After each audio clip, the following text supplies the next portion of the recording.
तुम्ही माझा विचार असो घोटून घोटून घिन केले, मला देवी म्हणून फोटोमध्ये फ्रेम केले.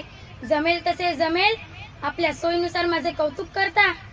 खरं दुःख हेच की तुम्ही मला गृहीत ठरता. याचाच राग आज मी तुमच्या कानावर घालते. वय, मी सावित्री ज्योतिबा फुले बोलते. आम्ही तुमच्यासाठी शाळा काढलेत, ही काही उपकाराची भाषा नाही.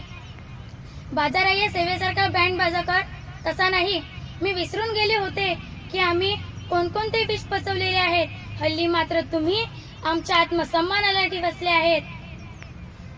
म्हणून तुम्ही बहीण लेकी आज गध्यांसारखे वागत आहात. बाईपणाचं दुःख काय असते हे तुमच्यापेक्षा जास्त मी भोगलेत. अरे, आरशात जाऊन बघा की सावित्रीबाईंच्या विचारावर किती जगलेत. तबल्याद्वारे भूकंप, स्त्री मुक्ती याचा नशाच तुम्हाला चढलेला आहे. कपडे बदलले की पुरोगांनी करता येते.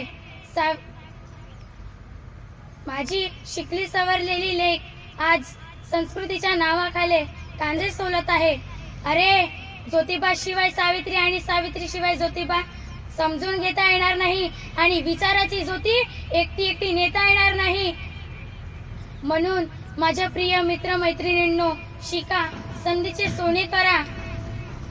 ही वेळ अगर निघून गेली तर पश्चातापाशिवाय काही उरणार नाही. आपला धर्म, समाजाची सेवा तुम्हालाच करावे लागणार आहे.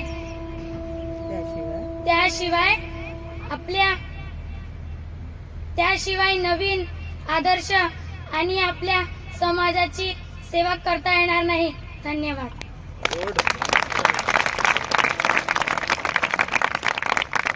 थोडीशी डिस्टर्ब होती.